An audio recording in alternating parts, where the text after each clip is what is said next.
I'm Florence Jondu and welcome to this week's episode of Olsem Wanem.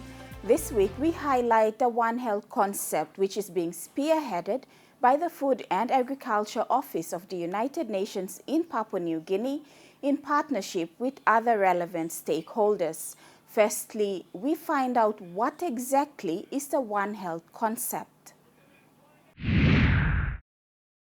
The One Health concept uses a system approach and promotes transdisciplinary collaboration, considering human health as interconnected with health of animals, plants, and ecosystems.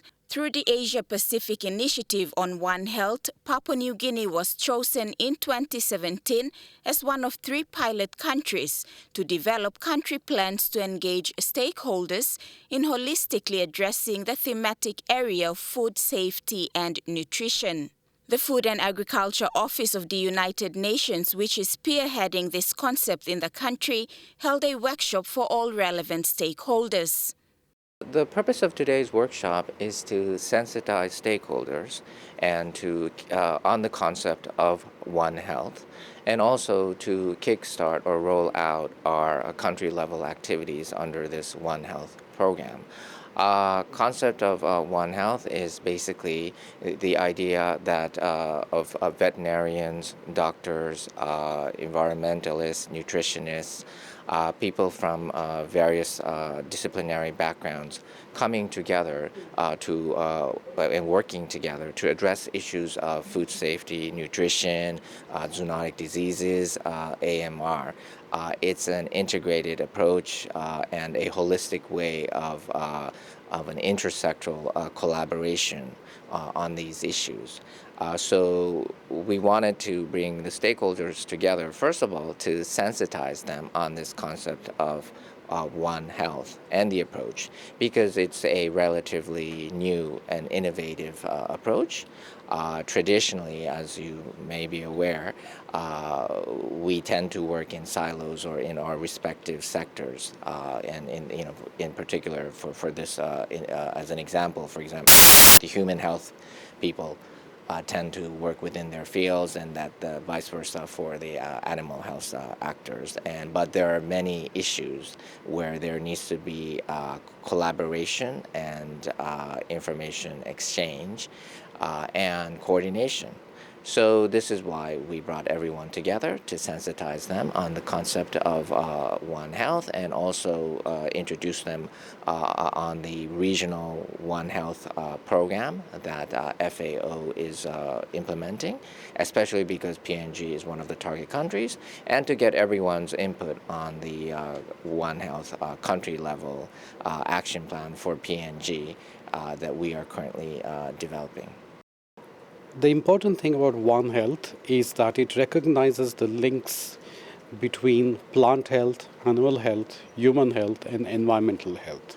So the concept is not new. It has been in existence for a few decades, but it has become particularly important now in today's age, because thanks to these changes that are happening, such as climate change, urbanization, increased migration, and globalization of trade, the links between all these sectors have become even more stronger and even tighter. And because of that, what happens in one sector influences all the others. So human health now cannot be simply addressed by the fact that if somebody has an illness, he or she goes to a medical facility and receives medication or treatment. It now has to be addressed by some of the other factors. So, for instance, we have to address pollution. We have to address the possible presence of contaminants in food. We also have to address the possible contaminants in feed, which is given to animals, because we eat meat, dairy products, eggs, and so on. So all these things have become interlinked. We live in a world where we are in very close contact, for instance, with animals, or very contact with the ecosystem, which may have pollutants. So all these factors affect. So it is no more where in a situation where we can just deal with one sector and think that we'll be healthy and be leading very productive lives, because all the other sectors are equally now important. When it comes to food, we talk about the types of food people consume and whether it is nutritious or not, and we tend to forget that there's a whole process involved in the production of this food. Because now we need to address everything on the food chain. Plants, how do we look after the plants? The chemicals that we use, livestock, what do they eat? Because we eat animals and fiber. So you need to know exactly what are the plants, are they healthy? The animals, what do they eat? Because these are the ones, the food and fiber we consume. So they are part of that food chain, that food web, that we need to know our environment. So that One Health program is a very, very important because it addresses the whole issues. A country plan for One Health, which is currently being developed by FAO in partnership with relevant stakeholders, will explore regulatory and policy alignment across disciplines of health, environment, and agriculture. One objective is sensitization, and I would say the second objective is really fact-finding, collecting baseline information. I think in PNG we don't really have very good data on the extent of, for example, antimicrobial use. And also we need to do more, have a better understanding of how the food chain operates in PNG. So I think that under the country plan, the primary objective is really to collect data and information to better inform us in developing targeted interventions.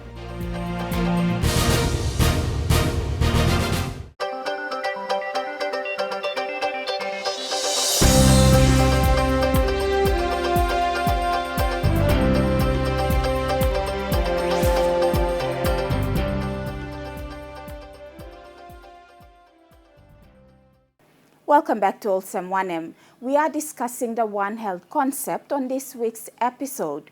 We now continue discussing on food production and the use of agro-chemicals. The use of agro-chemicals pose major and increasing threats to human health and the environment.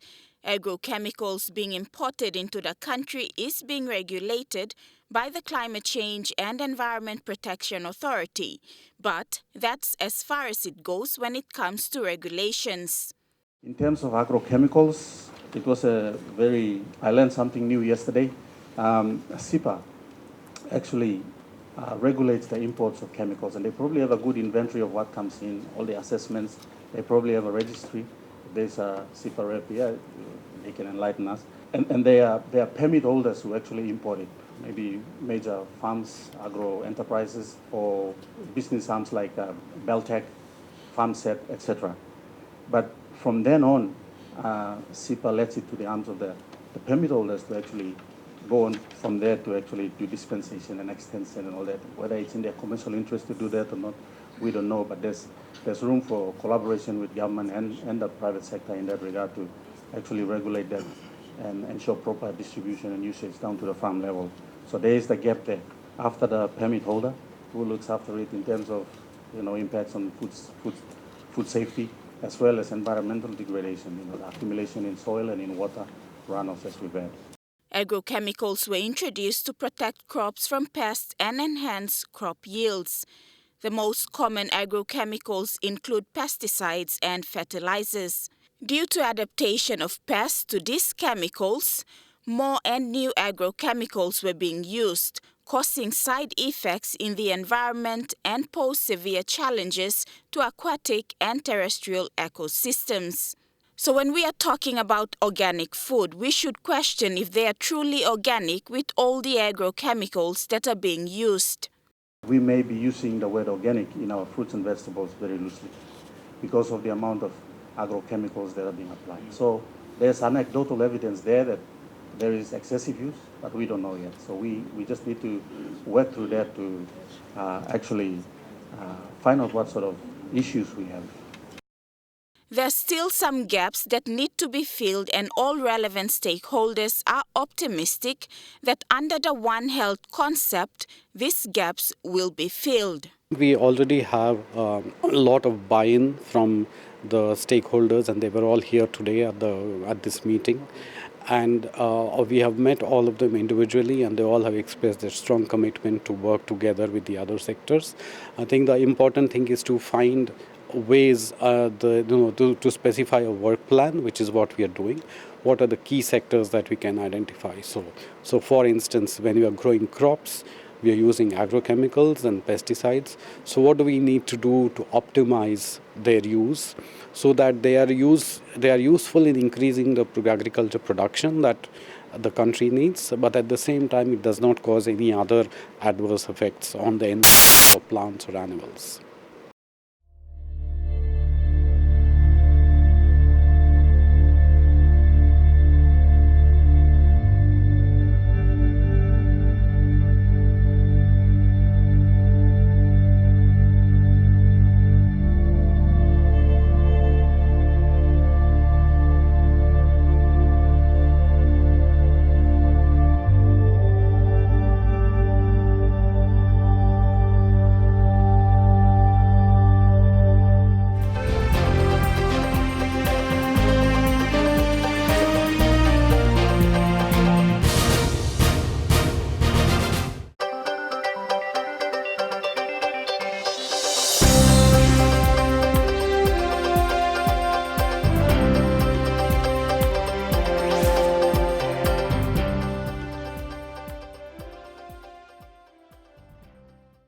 You're watching Olsem Wanem. In this segment, we talk about the Stockholm Convention, which is one of the many conventions and policies that are taken into consideration under the One Health concept. This environmental treaty aims to eliminate or restrict the production and use of persistent organic pollutants or POPs to protect human health and the environment. Through the One Health concept, a closer focus is also given to veterinary medicines under the National Medicines Policy, and also antimicrobial resistance, which is the result of microbes changing in ways that reduce or eliminate the effectiveness of drugs, chemicals, or other agents to cure or prevent infections. In terms of veterinary medicine, the import, distribution, and usage is, over time, has fallen through the regulatory loopholes, the regulatory cracks. The actual legislative mandate for it is the National Medicines Policy, and we've had a lot of discussions about that.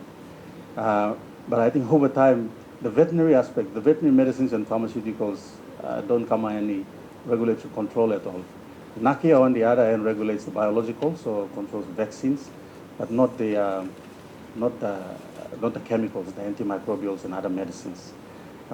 It's interesting to note that NACIA has recently attempted to regulate veterinary antimicrobials that come in, which is commendable. But which is commendable.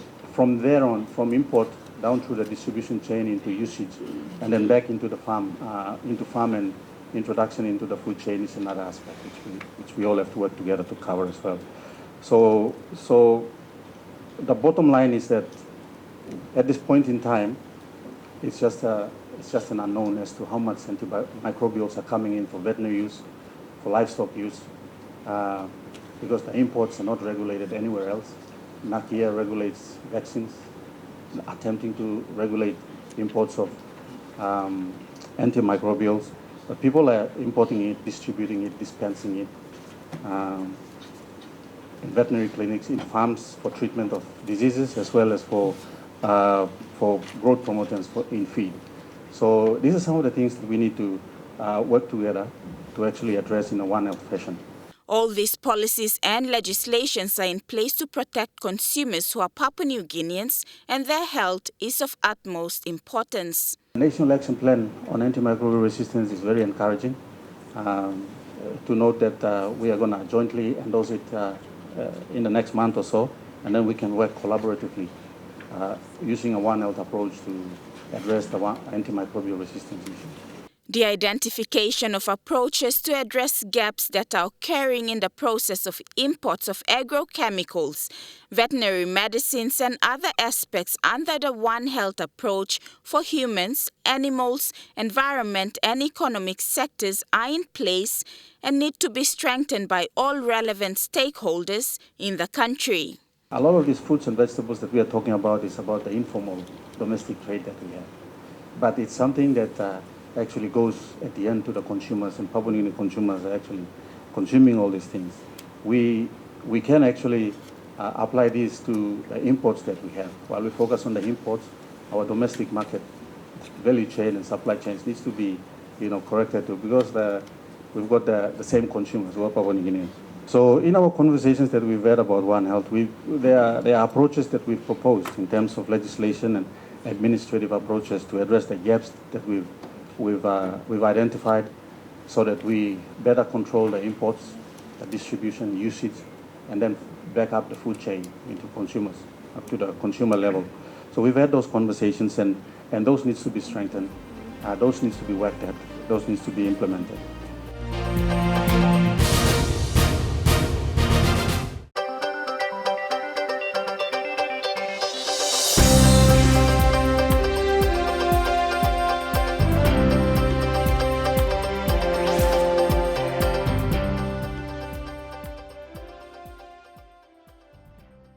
Welcome back. Here are what some participants from the One Health Roundtable Inception had to say about making the One Health concept work in Papua New Guinea.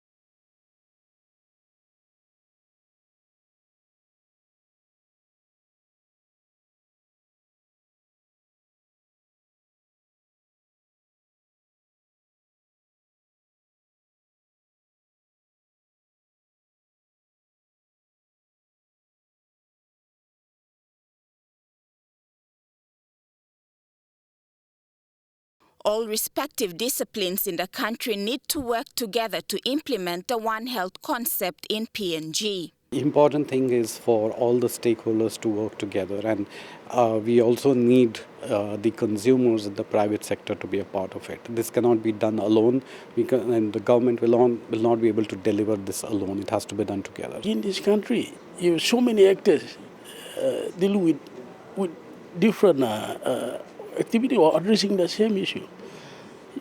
I said in health issues you have Department of Health, and then you have NCDC, they have the whole health inspectors running around. You have NICIT that deals with standards.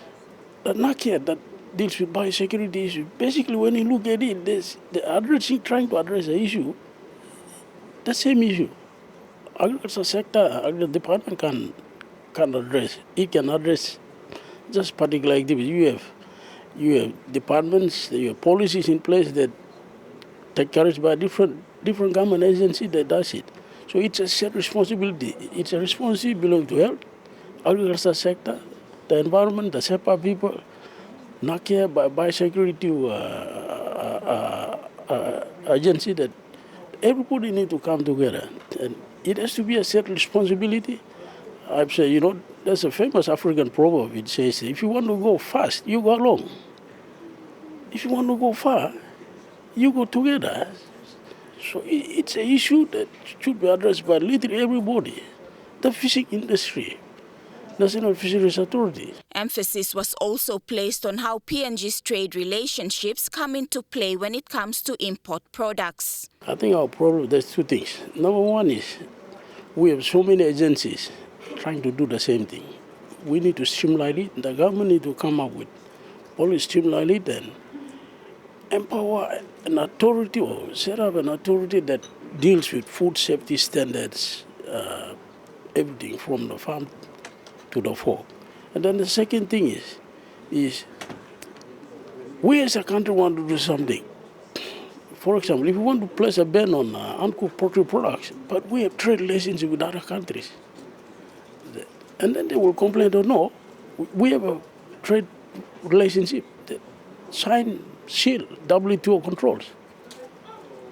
You have to make sure you advise us before you want to ban something that you're importing into the country. Like what happened in 2015, the former minister decided to ban uncooked poultry products. And then Australians and New Zealanders are complaining because of those relationships. Sometimes we need to seriously look at those relationships and then sit down, whoever that, what organization that look at the trade, WTO, come down, and then we try and sort it out.